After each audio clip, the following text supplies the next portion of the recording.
As palavras do Senhor Enki. 10ª tábua. Em Sipar reuniram-se todos os Anunnaki e esperavam o dia do dilúvio. Foi quando crescia a tensão da espera, e enquanto o Senhor Enki dormia em sua residência teve uma visão-sonho. Na visão-sonho aparecia uma imagem de um homem brilhante, resplandecente como os céus, e quando o homem se aproximou de Enki, Enki viu que era Galzul do cabelo branco. Na mão direita sustentava um estilete gravador e na esquerda levava uma tabuleta de lápis lazuli, lisa e brilhante. E quando se aproximou o suficiente do leito de Enki, Galzul falou e disse: suas acusações contra Enlil foram injustificadas, pois só dizia a verdade e a decisão de Enlil será conhecida não porque ele a decretou e sim o destino. Agora, toma o fado em suas mãos para que os terrestres herdem a terra, chama a seu filho Ziusudra e lhe revele a iminente calamidade sem romper o juramento.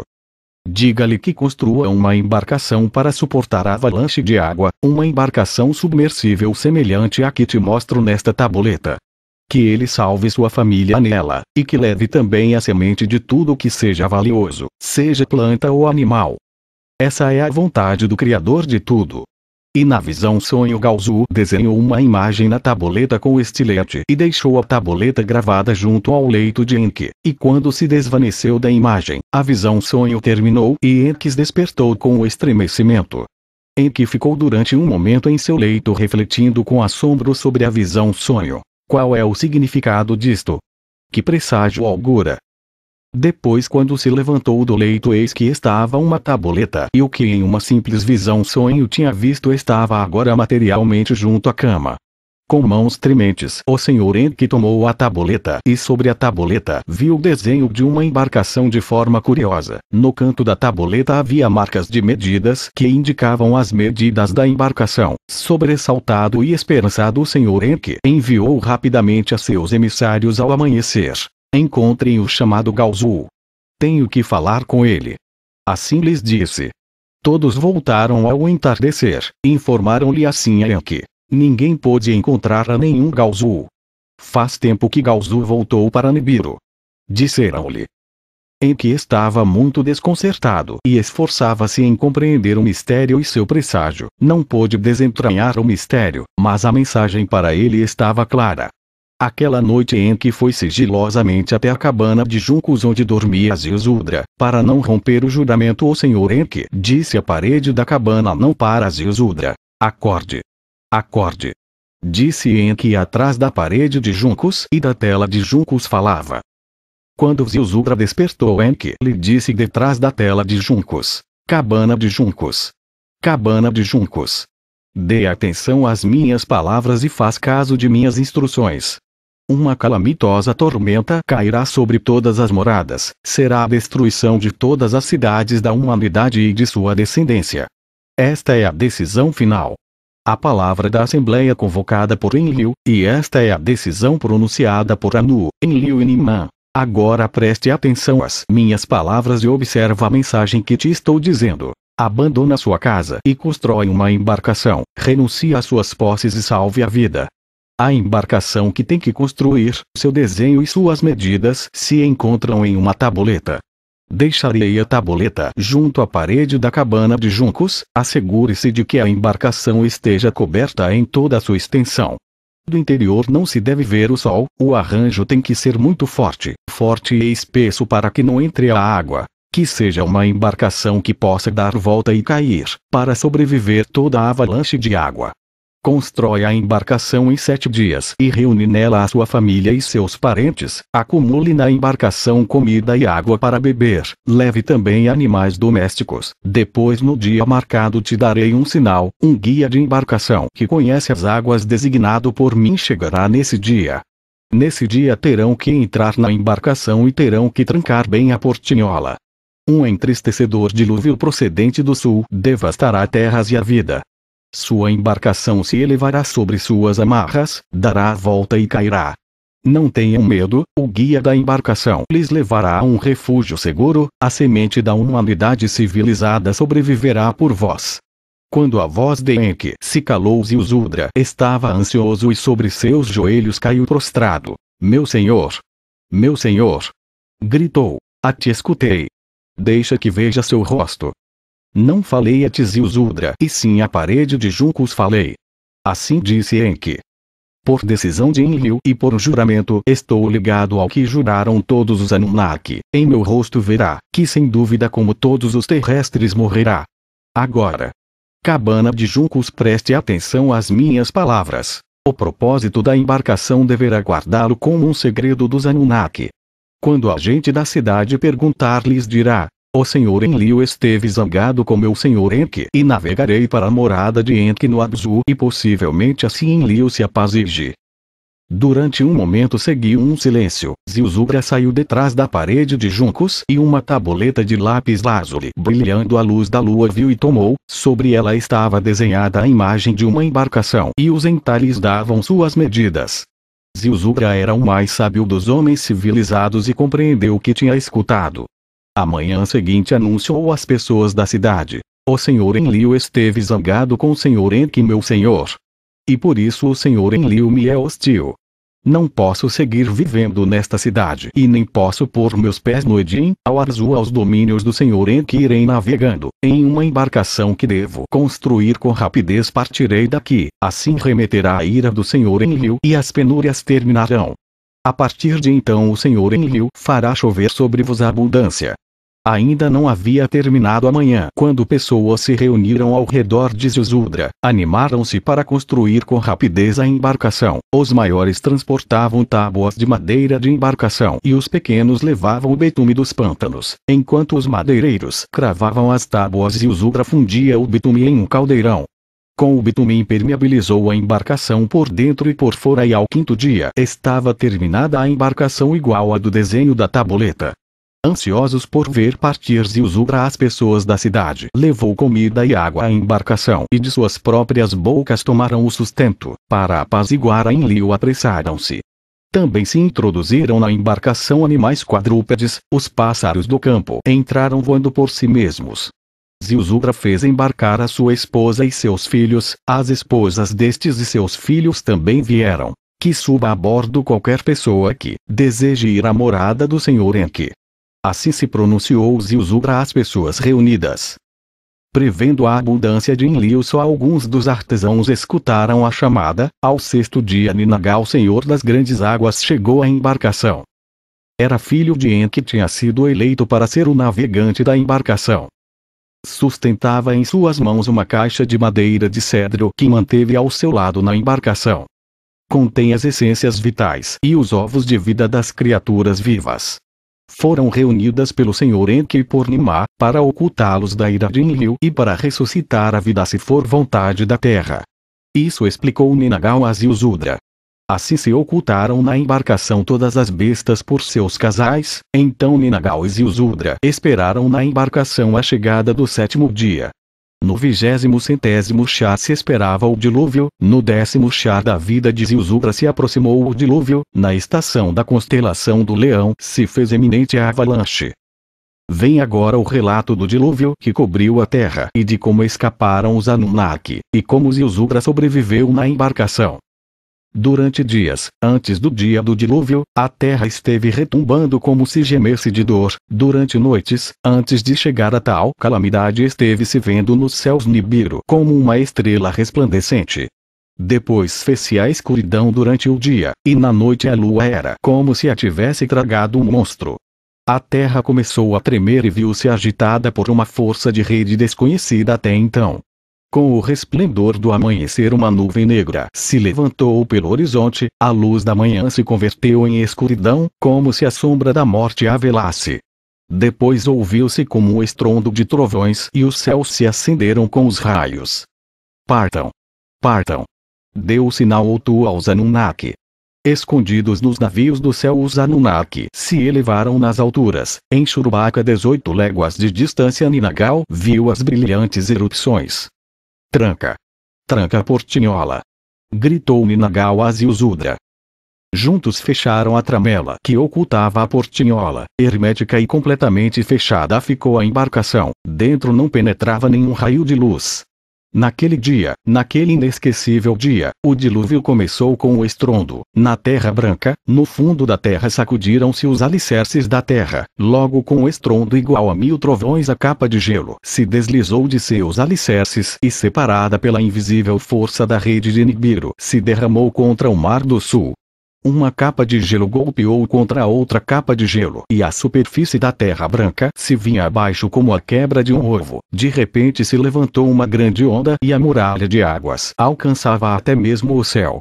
Uma tormenta de uma ferocidade nunca vista ficou a bramar no fundo da terra. A muralha de água impulsionava seus ventos e a onda se desdobrou para o norte. A muralha de águas se encaminhava para o norte e alcançou as terras do Azul.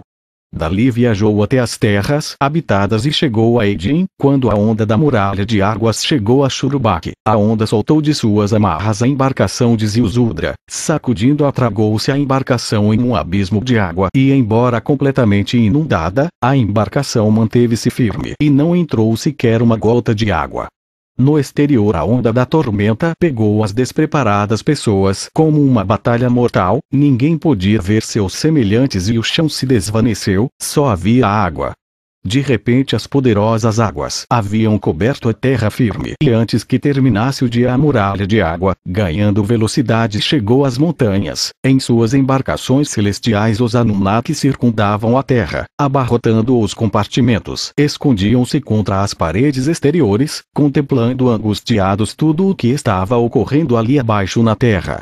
Do navio celestial no qual estava Nimá ficou a gritar como uma mulher de parto. As águas cobrem a meus criados como libélulas afogadas em um lago. A onda cobriu e levou toda a vida. Assim chorava e gemia Nimã. Inanna, que estava com ela, também chorava e se lamentava. Tudo ali abaixo, tudo que vivia converteu-se em barro. Assim choravam Nimã e Inanna, choraram e aliviaram seus sentimentos.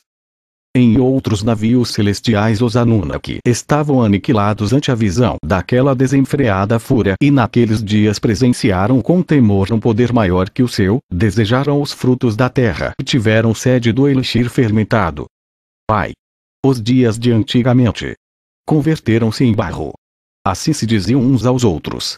Depois de que a imensa onda varreu a terra, reabriram as comportas do céu e se desatou um aguaceiro dos céus para a terra. Durante 7 dias se mesclaram as águas de acima com as águas do grande abaixo. Depois a muralha de água, alcançando seus limites, cessou em sua investida, mas as chuvas dos céus continuaram durante 40 dias e noites. De suas posições elevadas os Anunnaki olhavam para baixo. Onde uma vez houve terra firme agora havia muita água, e onde uma vez houve montanhas que elevavam seus picos até os céus, seus topos eram agora como ilhas nas águas, e tudo o que vivia na terra firme havia perecido na avalanche das águas. Depois, como no princípio as águas se reuniram em suas conchas agitando-se acima e abaixo, dia a dia foi baixando o nível da água. Mais tarde, 40 dias depois de que o dilúvio cobriu a terra, as chuvas também se detiveram. Depois dos 40 dias Ziusudra abriu a portinhola da embarcação para inspecionar os arredores. Era um dia luminoso e soprava uma suave brisa. Completamente sozinha, sem nenhum outro signo de vida, a embarcação cabeceava sobre um vasto mar. A humanidade e tudo que vivia foi varrido da face da terra e ninguém, salvo nós, sobreviveu, mas não há terra firme sobre para pôr o pé. Assim disse Ziusudra a seus parentes enquanto se sentava e se lamentava. Então Ninagal, nomeado por Enki, dirigiu a embarcação para os picos gêmeos de Arrata. Fez uma vela para ela e para o Monte da Salvação levou a embarcação. Ziusudra estava impaciente e liberou as aves que havia a bordo para que procurassem terra firme. Enviou-as para que comprovassem se havia sobrevivido um pouco de vegetação. Deixou sair uma andorinha, deixou sair um corvo e ambos voltaram para a embarcação. Deixou sair a uma pomba e voltou para a embarcação com um ramo de árvore. Agora sabia Ziusudra que a terra firme tinha aparecido de debaixo das águas. Uns quantos dias mais e a embarcação se deteve em umas rochas. O dilúvio passou e estamos no Monte da Salvação. Assim lhe disse Ninagal a Ziusudra. Abrindo a portinhola hermética, Ziusudra saiu da embarcação e o céu era claro, o sol brilhava e soprava um suave vento. Apressadamente chamou a sua esposa e a seus filhos para que saíssem. Elogiemos ao Senhor Enki, a ele demos obrigado. Disse-lhes Ziusudra. Juntou pedras com seus filhos e com elas construiu um altar. Depois acendeu fogo sobre o altar e fez um fogo com incenso aromático. Uma ovelha sem mancha escolheu para o sacrifício e sobre o altar ofereceu a ovelha a Enki como sacrifício. Naquele momento Enlil transmitiu palavras a Enki desde seu navio celestial. Descendamos em torvelinhos dos navios celestiais sobre o pico de Arrata para revisar a situação e para determinar o que fazer. Enquanto outros seguiam circundando a terra em seus navios celestiais, Enlil e Enki descenderam em torvelinhos sobre o pico Arrata. Os dois irmãos sorriram ao encontrar-se com alegria e estreitaram os braços. Depois Enlil ficou desconcertado com o aroma do fogo e da carne assada. "O que é isso?" gritou a seu irmão. "Sobreviveu alguém ao dilúvio?" "Vamos ver," respondeu-lhe Enki docilmente. Em seus torvelinhos foram voando até o outro pico de Arrata e viram a embarcação de Ziusudra. Aterrissaram junto ao altar que este tinha construído. Quando Enlil viu os sobreviventes e Ninagal entre eles, sua fúria não teve limites. Todo terrestre tinha que perecer. Gritou com fúria e partiu para cima de Enki irado. Estava disposto a matar a seu irmão com as mãos nuas. "Ele não é um simples mortal, é meu filho," gritou Enki apontando Ziusudra. Por um momento Enlil duvidou. "Rompeu seu juramento," gritou a Enki. "Falei com uma parede de juncos, não a Ziusudra," disse Enki. Depois relatou a Enlil a visão-sonho. Então, alertados por Ninagal, também tinha baixado Ninurta-Ninima em seus torvelinhos. Quando escutaram o relato dos acontecimentos, Ninurta-Ninima não se iravam pelo relato. Deve ser a vontade do Criador de tudo que sobreviva à humanidade. Assim lhe disse Ninurta a seu pai. Nima tocou seu colar de cristais presente de Anu e jurou: "Juro que nunca se repetirá a aniquilação da humanidade." Abrandando-se Enlil, pegou pelas mãos Ziusudra e Enzara sua esposa e os benzeu assim: "Frutifiquem e se multipliquem e povoem a terra." Assim terminaram os tempos de antigamente. Vem agora o relato de como se restabeleceu a sobrevivência na Terra e de como se encontrou uma nova fonte de ouro, assim como há outros terrestres além dos oceanos. Depois do encontro em Arrata, as águas do dilúvio seguiram retirando-se e se mostrou pouco a pouco a face da Terra desde debaixo das águas. As terras montanhosas saíram ilesas em sua maior parte, mas nos vales ficaram buracos de lodo e lama. Dos navios celestiais e dos torvelinhos os Anunnaki inspecionaram as paisagens. Tudo que tinha existido nos tempos de antigamente no Edim e no Abzu estava enterrado sob o barro. Eridu, Nibruk, Shurubak, Sipar, todas tinham desaparecido e haviam desvanecido por completo. Mas nas montanhas dos cedros a grande plataforma de pedra reluzia sob a luz do sol. O lugar de aterrissagem feito nos tempos de antigamente seguia em pé. Um após o outro aterrissavam os torvelinhos sobre a plataforma estava intacta e na quina de lançamento os gigantescos blocos de pedra se mantinham firmes, apartando escombros e ramos de árvores. Os primeiros em aterrissar fizeram sinais aos carros, um após o outro chegaram os carros celestiais e baixaram sobre a plataforma. Depois enviaram palavras a Marduk em Lamu e a Nannar na lua. Eles também voltaram para a terra. Sobre o lugar de aterrissagem pousaram então os Anunnaki e os Igigi que se reuniram junto a Enlil foram convocados em assembleia. Sobrevivemos ao dilúvio, mas a terra está devastada. Assim lhes disse Enlil: temos que avaliar todas as formas de recuperação, seja na terra seja onde seja. Lamu ficou devastado com a passagem de Nibiru. Assim o relatou Marduk. Sua atmosfera foi absorvida para o exterior e suas águas evaporaram. É um lugar de tormentas de pó. Por si mesmo a lua não pode sustentar vida, e só se pode permanecer ali com máscaras de águia. Assim deu conta Nannar a outros e depois acrescentou com paixão: uma vez ali, alguém deve recordar que foi o líder do exército de Tiamat, companheira da Terra. É o destino da Terra estar conectada com ela. Enlil pôs seu braço carinhosamente sobre os ombros de seu filho. Estamos preocupados agora com a sobrevivência. Assim brandamente replicou Enlil a Nunar. Agora o sustento é nossa maior preocupação. Examinemos a câmara da criação selada e possivelmente ainda encontremos as sementes de Nibiru. Assim disse Enlil a Enki, lhe recordando dos grãos uma vez criados. Ao lado da plataforma, apartando um pouco de lodo, encontraram o poço de tempos remotos, tiraram a pedra que o bloqueava e entraram no santuário. As arcas de diorita estavam seladas e fizeram abrir os selos com uma chave de cobre. Dentro das arcas em vasilhas de cristal estavam sementes dos cereais de Nibiru. Do lado de fora Enlil deu as sementes a Ninurta e lhe disse assim: vá ao terraço da ladeira e que os cereais de Nibiru provejam de pão uma vez mais. Nas montanhas dos cedros e também em outras montanhas Ninurta represou as quebradas, construiu terraços e ensinou o filho maior de Ziusudra a cultivar. Ao Ishkur seu filho mais jovem Enlil lhe atribuiu outra tarefa. Ali onde se retiraram as águas, encontre as árvores frutíferas que ficaram. Atribui-se para o filho mais jovem de Ziusudra como cultivador de frutas, e o primeiro frutífero que encontraram foi uma videira que havia trazido Ninmah, de seu suco como o célebre elixir dos Anunnaki. Ziusudra tomou um sorvo, por um sorvo depois outro e o outro Ziusudra foi vencido e ficou dormindo como bêbado.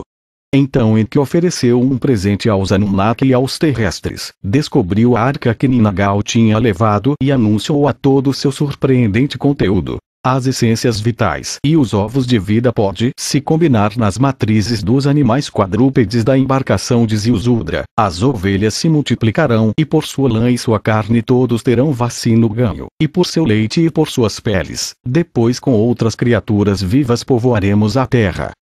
Enki deu a Dumuzi as tarefas de pastoreio e nestas tarefas lhe ajudava o filho médio de Ziusudra. Depois Enki pôs sua atenção na massa de terra de tom escuro onde ele e seus filhos tinham tido seus domínios.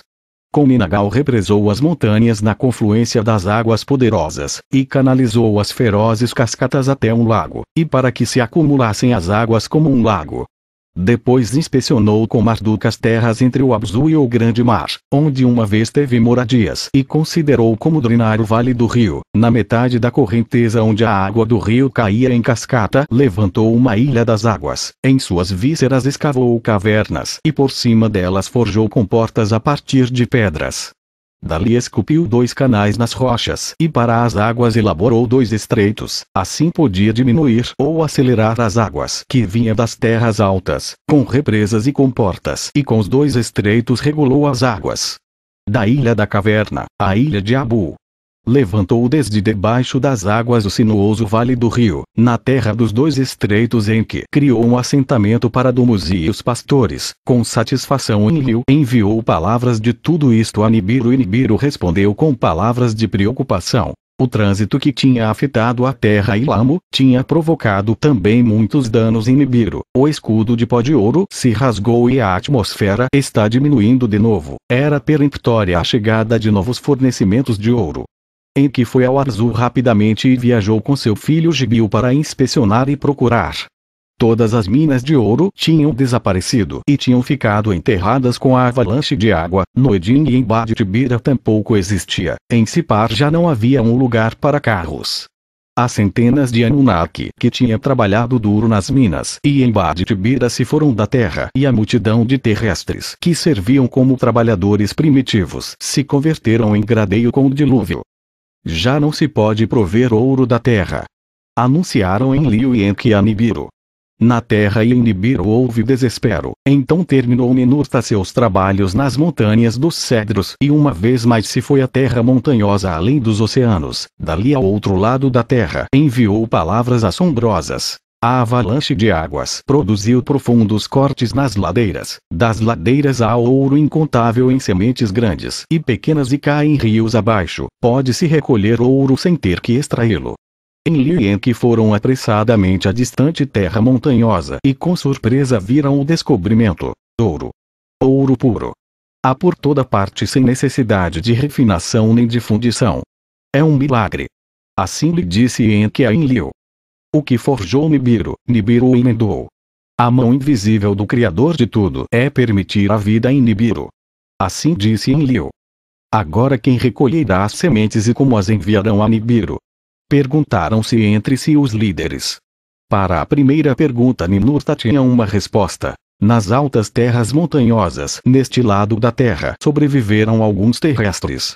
São descendentes de Caim e sabem como manipular os metais. 4 irmãos e 4 irmãs são seus líderes e salvaram-se por si mesmos em balsas. Agora o topo de sua montanha é uma ilha em metade de um grande lago. Recordam-me como protetor de seus antepassados e chamam-me o grande protetor.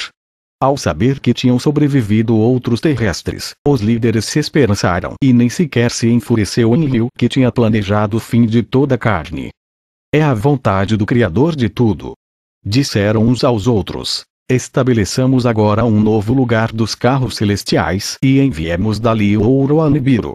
Procuraram uma nova planície que estivesse seca e endurecida nas proximidades do lugar de aterrissagem e em uma península desolada. Encontraram essa planície, era lisa como um lago em calma, e rodeada de montanhas brancas. Vem agora o relato do novo lugar dos carros celestiais e dos montes gêmeos artificiais e de como Marduk usurpou a imagem do leão. Na península escolhida pelos Anunnaki refletiram-se os celestiais caminhos de Anu e de Enlil na Terra. Localize-me com exatidão nesses limites o novo lugar dos carros e que o coração da planície reflita os céus. Assim sugeriu Enlil a Enki. Quando Enki esteve de acordo com isto, Enlil tomou medidas de distâncias dos céus e fez um grande desenho sobre uma tabuleta para que todos o vissem. Que o lugar de aterrissagem nas montanhas dos cedros forme parte das instalações. Disse Enlil. Mediu a distância entre o lugar de aterrissagem e o lugar dos carros e em sua metade concebeu um lugar para um novo centro de controle de missões. Ali escolheu um monte adequado e chamou o monte de mostrar o caminho. Ali ordenou construir uma plataforma de pedras parecidas, mas menores que as do lugar de aterrissagem. O centro da rocha esculpiu por dentro e por fora e fez para albergar um novo enlace céu-terra. Um novo umbigo da terra para fazer o papel de Nibiru que antes do dilúvio, o atalho de aterrissagem se ancorou ao norte e nos picos gêmeos de Arrata para demarcar o corredor de aterrissagem. Enlil necessitava outras 2 séries de picos gêmeos para delimitar os limites do corredor de aterrissagem para assegurar a ascensão e a descida. Na parte meridional da desolada península em um lugar de montanhas Enlil escolheu 2 picos contíguos e sobre eles ancorou o limite meridional. Mas onde se necessitava a segunda série de picos gêmeos não havia montanhas e só sobressaía do chão uma planície por cima do vale encharcado. Podemos levantar ali uns picos artificiais. Assim disse Ningishzida aos líderes. Sobre uma tabuleta desenhou para eles a imagem de uns picos de lados lisos elevando-se para os céus. Se pode se fazer, faça. Disse Enlil com aprovação. Que sirvam também de balizas. Sobre a planície por cima do vale do rio Ningishzida construiu um modelo à escala e com ele aperfeiçoou os ângulos de elevação e os 4 lados lisos. Junto a ele situou um pico maior e estabeleceu seus lados às 4 esquinas da terra. Os Anunnaki cortaram e levantaram as pedras com suas ferramentas de poder. Junto a ele em uma localização precisa colocou seu pico que era seu gêmeo. Desenhou com galerias e câmaras para cristais pulsantes. Quando este pico artificial se elevou para os céus, convidou os líderes para que pusessem o arremate sobre ele. De elétron uma mescla que elaborasse Gibil fez a pedra ápice, refletia a luz do sol até o horizonte e era como um pilar de fogo na noite.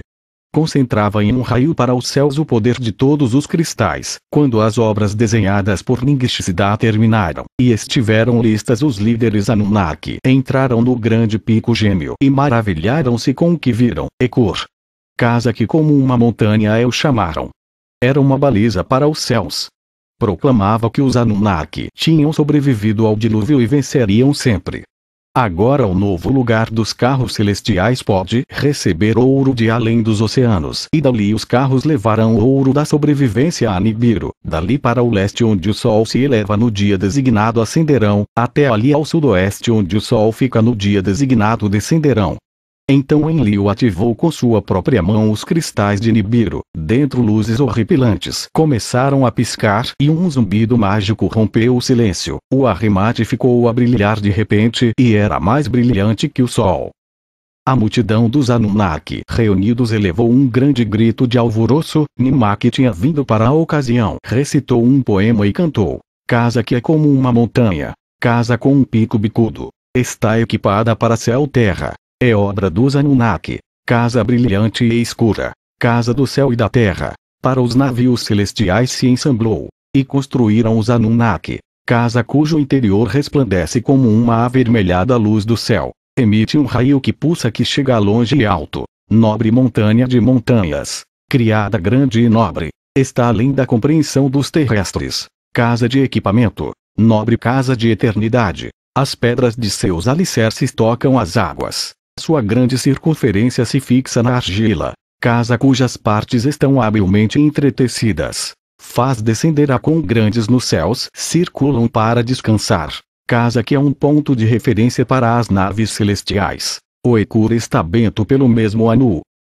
Assim recitou e cantou Nimá na celebração, enquanto os Anunnaki celebravam sua notável obra, em que disse a Enlil palavras de sugestão, quando em dias futuros se perguntar: quando e quem fez esta maravilha? Acrescente junto aos picos gêmeos um monumento que anuncia a Era do Leão. E a imagem de Ningishzida, o desenhista dos picos, seja sua face e que olhe exatamente para o lugar dos carros celestiais, para que o propósito revele-se para gerações futuras. Esta foi sugestão de Enki a Enlil. Ante suas palavras, Enlil consentiu e disse a Enki: do lugar dos carros celestiais, o Tu deve ser novamente o comandante, que o leão de olhar fixo esteja exatamente orientado ao leste e que tenha a imagem de Ningishzida. Quando se iniciaram os trabalhos de talha e modelagem do leão feito de rocha, Marduk disse a seu pai Enki palavras de ofensa: prometeu-me que dominaria a terra toda e agora concede a outro mandato e glória, e sem tarefa nem domínios me deixa. Em meus antigos domínios se situaram os montes artificiais e sobre o leão deve estar minha imagem.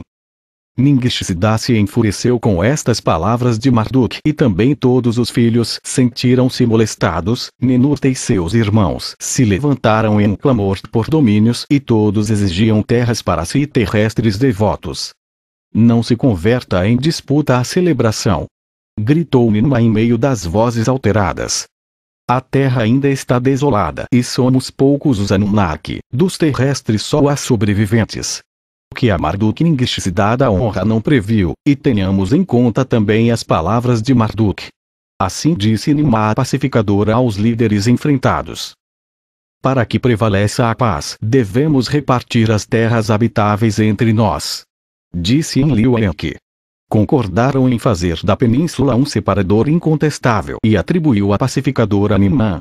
Tilbum, a terra dos projéteis, chamaram Nã. E estava fora dos limites dos terrestres. As terras habitáveis ao leste da península se apartaram para Enlil e sua descendência, para os descendentes de 2 filhos de Ziusudra, Sem e Jafete, para que vivessem ali. A massa de terra de tom escuro, que incluía o Abzu, lhe concedeu por domínio a Enki e a seu clã para habitá-la. Escolheu ao povo do filho médio de Ziusudra Khan. Enki, para apaziguar seu filho, sugeriu fazer a Marduk senhor deles e senhor de suas terras. Seja como você deseja, disse Enlil a Enki a respeito disto.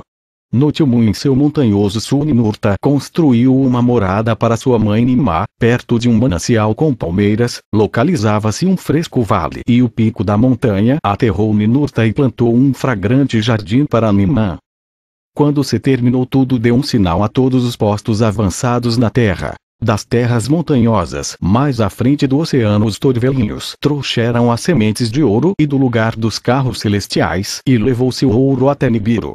Naquele memorável dia, Enlil e Enki disseram um a outro e coincidiram: honremos a Nimá a pacificadora com um novo nome epíteto. Seja seu nome Ninharsag, senhora do topo da montanha. Por aclamação deu esta honra a Nimá e a partir de então lhe chamou Ninharsag. Elogiem a Ninharsag, a pacificadora na terra. Proclamaram em uníssono os Anunnaki.